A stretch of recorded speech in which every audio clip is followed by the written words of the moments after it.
ಶ್ರೀಮತೆ ರಾಮಾನುಜಾಯ ನಮಃ. ಶ್ರೀ ನಿಗಮಾಂತ ಮಹಾದೇಶಿಕಾಯ ನಮಃ. ಅಸ್ಮದ್ಗುರುಭ್ಯೋ ನಮಃ. ವ್ಯಾಸಾಯ ವಿಷ್ಣುರೂಪಾಯ ವ್ಯಾಸರೂಪಾಯ ವಿಷ್ಣವೇ ನಮೋ ವೈ ಬ್ರಹ್ಮನಿಧಯೇ ವಾಸಿಷ್ಠಾಯ ನಮೋ ನಮಃ. ಕೃಷ್ಣಾಯ ವಾಸುದೇವಾಯ ಹರಯೇ ಪರಮಾತ್ಮನೇ ಪ್ರಣತಕ್ಲೇಶನಾಶಾಯ ಗೋವಿಂದಾಯ ನಮೋ ನಮಃ. ಶ್ರೀ ಶಂಕರವಾಹಿನಿ ಮೂಲಕವಾಗಿ ಕಾರ್ಯಕ್ರಮವನ್ನು ವೀಕ್ಷಣೆ ಮಾಡಿರುವಂತಹ ಎಲ್ಲ ಭಕ್ತರಿಗೂ ಅನೇಕ ಕೋಟಿ ಪ್ರಣಾಮಗಳನ್ನು ಸಮರ್ಪಣೆ ಮಾಡ್ತಾ, ಶ್ರೀ ವಿಷ್ಣು ಸಹಸ್ರನಾಮದಲ್ಲಿ ಬರುವಂತಹ 55ನೇ ಶ್ರೀನಾಮವಾಗಿರುವ ಧ್ರುವಃ ಎಂಬ ಶಬ್ದಕ್ಕೆ ಅರ್ಥವೇನು ಎಂಬುದನ್ನು ನಾವು ತಿಳಿಯುವ ಪ್ರಯತ್ನ ಮಾಡೋಣ. ಶ್ರೀ ಪರಾಶರ ಭಟ್ಟರು ಈ ಶಬ್ದಕ್ಕೆ ಅರ್ಥವನ್ನು ಹೇಳಬೇಕಾದ್ರೆ ಅನಂತ ಪರಿಣಾಮಾದಪಿ ಅವಿಕುರ್ವಾಣತಯ ಸ್ವರೂಪಾತ್ ಅಪ್ರಚ್ಯಾವ್ಯ ಎಂದು ವಿವರಿಸಿದ್ದಾರೆ. ಪರಮಾತ್ಮ ಸ್ಥಿರರೂಪಿಯಾಗಿದ್ದಾನೆ. ಯಾರು ಪರಿಣಾಮವುಳ್ಳ ವಸ್ತು ಸಂಬಂಧವಿದ್ದರೂ ಸಹ ಸ್ವರೂಪ ವಿಕಾರವಿಲ್ಲದೆ ಸ್ಥಿರವಾಗಿರುವವನೋ ಅವನನ್ನು ಧ್ರುವಃ ಎಂಬ ಶಬ್ದದಿಂದ ವಿಷ್ಣು ಸಹಸ್ರನಾಮ ಕೊಂಡಾಡುತ್ತೆ. ನೋಡಿ, ಒಂದು ವಸ್ತುವಿಗೆ ಕಾಲಕೃತವಾಗಿರೋದ್ರಿಂದ ಪರಿಣಾಮಗಳು ಏರ್ಪಡುತ್ತೆ. ಈ ವಸ್ತುವಿನ ಸಂಬಂಧ ಪರಮಾತ್ಮನಿಗೆ ಏರ್ಪಟ್ಟರೂ ಸಹ ವಸ್ತುವಿಗೆ ಏರ್ಪಡುವಂತಹ ವಿಕಾರತ್ವ ಭಗವತ್ ಸ್ವರೂಪಕ್ಕೆ ಏರ್ಪಡೋದಿಲ್ಲ. ನೋಡಿ, ನಾವು ಪುಸ್ತಕದಲ್ಲಿ ಪರಮಾತ್ಮ ಇದ್ದಾನೆ ಅಂತ ಹೇಳ್ತೀವಿ. ನಮ್ಮ ಶರೀರದೊಳಗಡೆ ಭಗವಂತ ನೆಲೆಸಿದ್ದಾನೆ.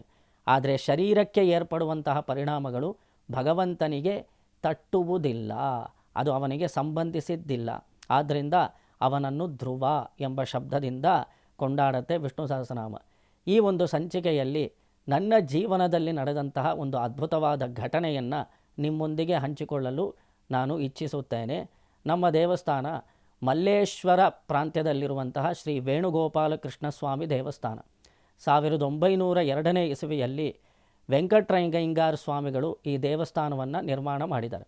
ನಾಲ್ವಡಿ ಕೃಷ್ಣರಾಜ ಒಡೆಯರ ಕಾಲದಲ್ಲಿ ಅವರ ಪಟ್ಟಾಭಿಷೇಕ ನಡೆದಂತಹ ಒಂದು ಅದ್ಭುತವಾದ ದಿನದಂದೇ ನಮ್ಮ ಕೃಷ್ಣನನ್ನು ಈ ಒಂದು ಪ್ರಾಂತ್ಯದಲ್ಲಿ ಪ್ರತಿಷ್ಠಾಪನೆ ಮಾಡಿದ್ದಾರೆ. ಕೃಷ್ಣನನ್ನು ಮಲ್ಲೇಶ್ವರ ಅಂತ ಕರೀತಾರೆ. ನೋಡಿ, ನಗರ ನಿರ್ಮಾಣ ಮಾಡಿದ್ದೇ ಈ ದೇವಸ್ಥಾನವನ್ನು ಕೇಂದ್ರವಾಗಿ ಇಟ್ಕೊಂಡು ವೆಂಕಟರಂಗಯ್ಯಂಗಾರ್ ಸ್ವಾಮಿಗಳು. ಆ ಸ್ವಾಮಿಗಳು ಒಂದು ಪ್ರಾಂತ್ಯವನ್ನು ನಿರ್ಮಿಸಬೇಕು, ಒಂದು ನಗರವನ್ನು ನಿರ್ಮಿಸಬೇಕು ಎಂದು ಆಲೋಚನೆ ಮಾಡಿದಾಗ ವಿಶ್ವೇಶ್ವರಯ್ಯನವರ ನಿರ್ದೇಶನದೊಂದಿಗೆ ವೆಂಕಟರಂಗಯ್ಯಂಗಾರ್ ಸ್ವಾಮಿಗಳು ಒಂದು ದೇವಸ್ಥಾನವನ್ನು ಕಟ್ತಾರೆ. ಅದೇ ಶ್ರೀ ಕೃಷ್ಣ ಪರಮಾತ್ಮನ ದೇವಸ್ಥಾನ. ಅದನ್ನು ಕೇಂದ್ರವಾಗಿಟ್ಕೊಂಡು ಮಲ್ಲೇಶ್ವರ ನಗರ ನಿರ್ಮಾಣವನ್ನು ಮಾಡಿದ್ದಾರೆ. ಆದ್ದರಿಂದ ಇದಕ್ಕೆ ಒಂದು ಇತಿಹಾಸವಿದೆ. 100 ವರ್ಷಗಳ ಹಿಂದೆ ನಾಲ್ವಡಿ ಕೃಷ್ಣರಾಜ ಒಡೆಯರ ಕಾಲದಲ್ಲಿ ಏರ್ಪಟ್ಟಂತಹ ಅದ್ಭುತವಾದ ಸನ್ನಿಧಾನ ಇದು. ಇಲ್ಲಿರುವಂತಹ ಪ್ರಧಾನ ಮೂರ್ತಿ ಕೃಷ್ಣ. ಇಲ್ಲಿ 3 ಪ್ರಧಾನ ಮೂರ್ತಿಗಳನ್ನು ನಾವು ದರ್ಶನ ಮಾಡಬಹುದು: ನರಸಿಂಹಸ್ವಾಮಿ, ಕೃಷ್ಣ ಹಾಗೂ ರಾಮ. ನೋಡಿ, ಕೃತಯುಗದಲ್ಲಿ ಹಿರಣ್ಯಾಕ್ಷ, ಹಿರಣ್ಯಕಶಿಪು ಮೊದಲಾದ ಅಸುರರನ್ನು ಸಂಹಾರ ಮಾಡಿದಂತಹ ನರಸಿಂಹಸ್ವಾಮಿಯನ್ನು, ಅದೇ ತ್ರೇತಾಯುಗದಲ್ಲಿ ರಾವಣ ಕುಂಭಕರ್ಣನನ್ನು ಸಂಹಾರ ಮಾಡಿದಂತಹ ರಾಮಚಂದ್ರನನ್ನು, ದ್ವಾಪರ ಯುಗದ ಕೃಷ್ಣ ಪರಮಾತ್ಮನನ್ನು ಒಂದೇ ದೇವಸ್ಥಾನದಲ್ಲಿ ನಾವು ದರ್ಶನ ಮಾಡಬಹುದು. ಅಂತಹ ಅದ್ಭುತವಾದ ದೇವಸ್ಥಾನ. ಇಲ್ಲಿರುವಂತಹ ಶ್ರೀ ಕೃಷ್ಣನ ಮೂರ್ತಿ ತುಂಬ ಮುದ್ದಾದ ಮೂರ್ತಿ. ನಾಲ್ವಡಿ ಕೃಷ್ಣರಾಜ ಒಡೆಯರ ಕಾಲದಲ್ಲಿ ಮೈಸೂರು ಅರಮನೆಯಲ್ಲಿದ್ದಂತಹ ಮೂರ್ತಿ. ಇದೇ ಮೂರ್ತಿಯನ್ನು ವೆಂಕಟರಂಗಯ್ಯಂಗಾರ್ ಸ್ವಾಮಿಗಳು ಮೈಸೂರು ಪ್ರಾಂತ್ಯದಿಂದ ತಗೊಂಡು ಬಂದು ಈ ಕ್ಷೇತ್ರದಲ್ಲಿ ಪ್ರತಿಷ್ಠಾಪನೆ ಮಾಡಿಸಿದ್ದಾರೆ. ಅದ್ಭುತವಾದಂತಹ ಮೂರ್ತಿ. ದಕ್ಷಿಣಂ ಕುಂಚಿತಂ ಪಾದಂ ವಾಮಪಾದಂ ತು ಸುಸ್ಥಿತಂ ಗೃಹೀತ್ವಾ ವೇಣುಹಸ್ತಾಭ್ಯಾಂ ಎಂದು ಹೇಳಿ ವೇಣುಮುದ್ರೆಯನ್ನು ಪ್ರದರ್ಶನ ಮಾಡ್ತಾ ಬಲಗಾಲನ್ನು ಮಡಚಿ ತನ್ನ ಎಡಗಾಲನ್ನು ನೀಟಿ ತ್ರಿಭಂಗಿ ಲಲಿತಾಕಾರನಾಗಿ ಸಾಕ್ಷಾನ್ ಮನ್ಮಥನಾಗಿ ಕರ್ಣಾಂತ ದೀರ್ಘವಾದ ನೇತ್ರದೊಂದಿಗೆ ಅದ್ಭುತವಾದ ಶ್ರೀ ಕೃಷ್ಣಮೂರ್ತಿಯನ್ನು ಇಲ್ಲಿ ನಾವು ದರ್ಶನ ಮಾಡ್ಬೋದು.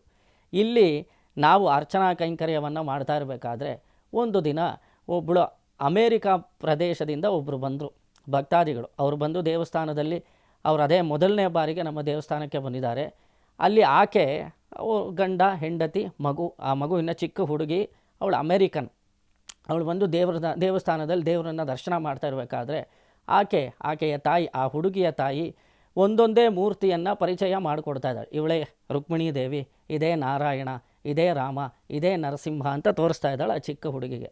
ಆ ಕೃಷ್ಣನ ಸನ್ನಿಧಾನಕ್ಕೆ ಬಂದಿದ ತಕ್ಷಣ ಕೃಷ್ಣ ಪರಮಾತ್ಮನನ್ನು ತೋರಿಸ್ತಾಳೆ ಆ ತಾಯಿ. ನೋಡಿ, ಇದೇ ಕೃಷ್ಣ, ನೋಡು, ಒಂದು ಕಾಲನ್ನು ಮಡಚಿ ಎಷ್ಟು ಸುಂದರವಾಗಿದ್ದಾನೆ ನೋಡು, ನಮಸ್ಕಾರ ಮಾಡು ಅಂತ ಹೇಳಿಕೊಡ್ತಾಳೆ. ತಕ್ಷಣಕ್ಕೆ ಆ ಹುಡುಗಿ ಒಂದು ಪ್ರಶ್ನೆ ಕೇಳಿದ್ಲು. ಅದೇನು ಅಂದರೆ, ಇಷ್ಟು ಹೊತ್ತು ಕೃಷ್ಣ ಕಾಲು ಮಡಚ್ಕೊಂಡು ನಿಂತಿದ್ದಾನಲ್ಲ, ಅವನು ಕಾಲು ನೋವಾಗೋದಿಲ್ವ ಅಂತ ಪುಟ್ಟ ಹುಡುಗಿ ಕೇಳಿಬಿಟ್ಲು. ಅದಕ್ಕೇನು ಉತ್ತರ ಕೊಡೋದು? ಅಲ್ಲಿರೋರೆಲ್ಲ ಜೋರಾಗಿ ನಕ್ಬಿಟ್ರು ಅಷ್ಟೇ. ಆದರೆ ನಾವು ಕೂಡ ಅಲ್ಲೇ ನಿಂತಿದ್ದೆವು. ಈ ಪುಟ್ಟ ಹುಡುಗಿಯ ಪ್ರಶ್ನೆ ಇದು ಹಾಸ್ಯಾಸ್ಪದವಲ್ಲ. ನಾವೇನೋ ಸ್ವಲ್ಪ ನಕ್ಕು ಬಿಡ್ತೀವಿ. ಅವನಿಗೆ ನೋವಾಗೋದಿಲ್ಲ ಅಂತ ಹೇಳ್ಬಿಡಬಹುದು. ಅವನು ದೇವರಾಗಿರೋದ್ರಿಂದ ಕೃಷ್ಣ ಕಾಲು ಮಡಚಿದ್ರು, ಎಷ್ಟು ಹೊತ್ತು ಮಡಚಿದ್ರು ಅವನಿಗೆ ನೋವಾಗೋದಿಲ್ಲ ಅಂತ ಚಿಕ್ಕ ಹುಡುಗಿಗೆ ಸಮಾಧಾನವೇನೋ ಹೇಳ್ಬಿಡ್ಬೋದು. ಆದರೆ ನಾವು ಇದು ಹಾಸ್ಯಾಸ್ಪದವಾಗಿ ತಗೊಳ್ಲಿಕ್ಕಿಲ್ಲ. ಇದೊಂದು ಗಂಭೀರವಾದ ಪ್ರಶ್ನೆ ಅಂತ ನಮ್ಮ ಮನಸ್ಸಿಗೆ ಅದು ಆಲೋಚನೆ ಬಂತು. ಆದರೆ ಈ ಹುಡುಗಿಗೆ ಸಮಾಧಾನ ಹೇಗೆ ಹೇಳೋದು? ಹೌದಲ್ವ? ದೇವಸ್ಥಾನದಲ್ಲಿ ನಾವು ಹೋಗಿ ನೋಡ್ತೀವಿ, ದೇವರು ಎಷ್ಟು ದಿನದಿಂದ ಕಾಲು ಮಡಚ್ಕೊಂಡು ನಿಂತಿದ್ದಾನೆ, ಅವನು ಏನು ಕಾಲು ನೋವು ಆಗೋದಿಲ್ವಾ ಅಂತ ಪ್ರಶ್ನೆ ನಮಗೆ ಯಾವತ್ತಾದರೂ ಬಂದಿದೆಯಾ? ನಾವು ನೋಡ್ಕೊಳ್ಬೇಕು. ಆ ಪುಟ್ಟ ಹುಡುಗಿ ಕೇಳಿದ ತಕ್ಷಣ ಇದಕ್ಕೆ ಹೇಗೆ ಉತ್ತರ ಕೊಡೋದು ಅಂತ ನಮಗೂ ಗೊತ್ತಾಗಲಿಲ್ಲ. ಸ್ವಲ್ಪ ಹೊತ್ತು ನಾವು ಪರಮಾತ್ಮನನ್ನು ಧ್ಯಾನ ಮಾಡ್ತಾ ಅಲ್ಲೇ ಅರ್ಚನೆ ಮಾಡ್ತಾ ಸ್ವಲ್ಪ ಹೀಗೆ ಇರಬೇಕಾದ್ರೆ ಆ ಹುಡುಗಿ ಏನೋ ಅಲ್ಲಿರೋರೆಲ್ಲ ಅದಕ್ಕೋಸ್ಕರನೇ ಅದಕ್ಕೆ ನೋವಾಗೋದಿಲ್ಲಮ್ಮ ಅಂತ ಹೇಳಿ ಸಮಾಧಾನ ಮಾಡಿ ಆ ಹುಡುಗಿನ ಕರ್ಕೊಂಡು ಹೋಗ್ಬಿಟ್ರು. ಅದಾದ ನಂತರ ಮತ್ತೊಬ್ಬರು ಬಂದರು. ಅವರು 20 ವರ್ಷಗಳ ಹಿಂದೆ ಬಂದವರು. ಅವರು 20 ವರ್ಷ ಹೋಗಿ ಬೇರೆ ಬೇರೆ ದೇಶದಲ್ಲಿದ್ದವರು ಪುನಃ ವಾಪಸ್ಸು ಇಂಡಿಯಾಗೆ ಬಂದು ಮತ್ತೆ ನಮ್ಮ ದೇವಸ್ಥಾನಕ್ಕೆ ಬರ್ತಾಯಿದ್ದಾರೆ. ಅವರು ಬಂದು ದೇವರನ್ನು ದರ್ಶನ ಮಾಡ್ತಾಯಿದ್ದಾರೆ. ಅವರ ಕಣ್ಣಿಂದ ಒಂಥರ ಆನಂದಾಶ್ರು ಸುರಿತಾ ಇದೆ. ಅವರು ಅಳುತ್ತಲೇ ಇದ್ದಾರೆ. ನಮಗೆ ಸ್ವಲ್ಪ ಅವ್ರ ಹತ್ರ ಯಾಕೆ ಹೀಗೆ ಅಳ್ತಾ ಇದ್ದಾರೆ ಕೇಳಬೇಕು ಅಂತ ನಮಗೆ ನಮ್ಮ ಕುತೂಹಲದಿಂದ ಅವರನ್ನು ಹೋಗಿ ಕೇಳಿದೆವು. ದೇವ್ರನ್ನ ನೋಡ್ತಾ ಇಷ್ಟೊಂದು ಅಳ್ತಾ ಇದ್ದೀರಲ್ಲ, ಏನು ಕಾರಣ ಅಂತ ನಾವು ಕೇಳಿದೆವು. ಅದಕ್ಕೆ ಅವರು ಹೇಳಿದ್ರು, 20 ವರ್ಷಗಳ ಹಿಂದೆ ನಾನು ಈ ದೇವಸ್ಥಾನಕ್ಕೆ ಬಂದಿದ್ದೆ. ಆವಾಗ ನೋಡಿದಾಗ ಯಾವ ದರ್ಶನವಾಯಿತೋ ಆ ಸೌಂದರ್ಯ 20 ವರ್ಷಗಳು ಕಳೆದ ನಂತರವೂ ಅದೇ ಸೌಂದರ್ಯ ಹಾಗೇ ಇದ್ದಾನೆ ಕೃಷ್ಣ. ನಿಮ್ಮ ಅಲಂಕಾರಗಳಲ್ಲಿ ಬದಲಾವಣೆಗಳಿರ್ಬೋದು. ನೀವು ವಸ್ತ್ರ 20 ವರ್ಷಗಳ ಹಿಂದೆ ಬೇರೆ ಥರ ಉಡಿಸ್ತಾ ಇರ್ಬೋದು, ಕವಚ ಬೇರೆ ಇರಬಹುದು. ಆದರೆ ಮೂಲ ವಿಗ್ರಹದಲ್ಲಿರುವಂತಹ ಅದ್ಭುತವಾದ ನಗೆ, ಆ ಮಂದಹಾಸ, ಆ ಒಂದು ಸೌಂದರ್ಯ ನಾನು ಅವತ್ತು ಹೇಗೆ ನೋಡಿದ್ನೋ ಇವತ್ತಿಗೂ ಹಾಗೇ ಕೃಷ್ಣ ಪರಮಾತ್ಮ ನನಗೆ ದರ್ಶನ ಕೊಡ್ತಾ ಇದ್ದಾನೆ. ಅದು ಹೇಗೆ ಎಂದು ಆಕೆ ಕೇಳಿದ್ಲು. ಅದಕ್ಕೂ ಸಮಾಧಾನ ನನ್ನ ಕೈಲಿ ಕೊಡಲಿಕ್ಕಾಗಲಿಲ್ಲ. 20 ವಯಸ್ಸಿಂದ ಹೇಗಿರ್ತಾನೋ ಇವತ್ತು ಹಾಗೇ ಇರ್ತಾನಲ್ಲ ಕೃಷ್ಣ, ಅದಕ್ಕೋಸ್ಕರವೇ ಅವನು ದೇವರು, ಅದಕ್ಕೋಸ್ಕರ ಹಾಗಿದ್ದಾನೆ ಅಂತ ನನಗೆ ಮನಸ್ಸಿಗೆ ಆ ರೀತಿ ಸಮಾಧಾನ ಹೇಳಬೇಕು ಅಂತ ಅನ್ನಿಸ್ತು. ಹೇಳಿದೆ ಅಷ್ಟೇ. ನಾವು ಬಹುತೇಕ ಏನು ಹೇಳೋದಕ್ಕೆ ಸಾಧ್ಯ? ಈ ಥರ ಕೆಲವೊಂದು ಪ್ರಶ್ನೆಗಳು ಕೇಳಿದಾಗ ಅವನು ದೇವರು, ಅದಕ್ಕೋಸ್ಕರ ಹಾಗೇ ಇದ್ದಾನೆ ಅಂತ ಹೇಳಿ ನಾವು ಮುಗಿಸ್ಬಿಡ್ತೀವಿ. ಆದರೆ ಅದು ವಾಸ್ತವಿಕವಾಗಿ ಗಂಭೀರವಾದ ಪ್ರಶ್ನೆ. ಆ ಪುಟ್ಟ ಹುಡುಗಿ ಕೇಳಿದ್ದು ಗಂಭೀರವಾದ ಪ್ರಶ್ನೆಯೇ, ಇದು ಒಂದು ಅದ್ಭುತವಾದ ಪ್ರಶ್ನೆಯೇ. ಆ ಹುಡುಗಿ ಏನು ಕೇಳಿದ್ಲು, ಇಷ್ಟು ಹೊತ್ತು ಕಾಲು ಮಡಚಿಕೊಂಡು ಕೃಷ್ಣ ನಿಂತಿದ್ದಾನಲ್ಲ, ಇಷ್ಟು ವರ್ಷಗಳಿಂದ ನಿಂತಿದ್ದಾನಲ್ಲ, ಕೃಷ್ಣನಿಗೆ ಕಾಲು ನೋವು ಆಗೋದಿಲ್ವಾ ಅಂತ ಆ ಹುಡುಗಿ ಕೇಳಿದ ಪ್ರಶ್ನೆ. ಈಕೆ ಹೇಳಿದ್ದು, 20 ವರ್ಷಗಳ ಹಿಂದೆ ಯಾವ ಸೌಂದರ್ಯದಿಂದ ಕೂಡಿದವನಾಗಿ ಶ್ರೀ ಕೃಷ್ಣ ಪರಮಾತ್ಮ ನಮಗೆ ದರ್ಶನ ಕೊಟ್ಟನೋ ಅದೇ ಸೌಂದರ್ಯ ಇವತ್ತಿಗೂ ಇದೆ, ಅದೇ ಹೇಗೆ ಅಂತ ಆಕೆ ಕೂಡ ಕೇಳಿದ್ಲು. 2 ಪ್ರಶ್ನೆಗಳು ನನ್ನ ತಲೆಯಲ್ಲಿ ಓಡ್ತಲೇ ಇತ್ತು. ನಾನು ಪುನಃ ವಾಪಸ್ಸು ಮನೆಗೆ ಬಂದು ವಿಷ್ಣು ಸಹಸ್ರನಾಮವನ್ನು ನೋಡೋದಕ್ಕೆ ಶುರು ಮಾಡಿದೆ. ಅದರಲ್ಲಿ ಶ್ರೀ ಪರಾಶರ ಭಟ್ಟರ ಭಾಷ್ಯವನ್ನು ಸ್ವಲ್ಪ ಅನುಸಂಧಾನ ಮಾಡುವ ಎಂದು ಹೇಳಿ ಪುಸ್ತಕವನ್ನು ಮುಂದಿಟ್ಟು ಅದನ್ನು ತಿರುವು ಹಾಕ್ತಾ ಇರಬೇಕಾದ್ರೆ ಈ 55ನೇ ಶ್ರೀನಾಮವಾಗಿರುವಂತಹ ಧ್ರುವಃ ಎಂಬ ಶಬ್ದಕ್ಕೆ ಪರಾಶರ ಭಟ್ಟರು ಕೊಟ್ಟಿರುವಂತಹ ಅರ್ಥ ವಿವರಣೆಯನ್ನು ನಾವು ಗಮನಿಸಿದೆವು. ಪರಾಶರ ಭಟ್ಟರು ಈ ಧ್ರುವಃ ಎಂಬ ಶಬ್ದಕ್ಕೆ ಅರ್ಥ ಹೇಳಬೇಕಾದ್ರೆ ಸ್ಥಿರರೂಪಿ ಎಂದು ವರ್ಣಿಸ್ತಾರೆ. ಧ್ರುವಃ ಅಂದರೆ ಯಾರು? ಭಗವಂತ ಸ್ಥಿರರೂಪಿ.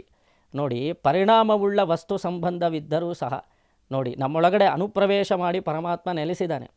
ಶರೀರಕ್ಕೆ ಯಾವುದಾದ್ರೂ ಒಂದು ದೋಷವಿದ್ದರೆ ಅದು ಒಳಗಡೆ ಇರುವಂಥ ಪರಮಾತ್ಮನ ಸ್ವರೂಪಕ್ಕೆ ಸಂಬಂಧಿಸಿರೋದಾಗೋದಿಲ್ಲ. ಯಾಕೆಂದರೆ ಅವನು ಕಾಲ ನಿಯಾಮಕನಾದ ಕಾರಣ.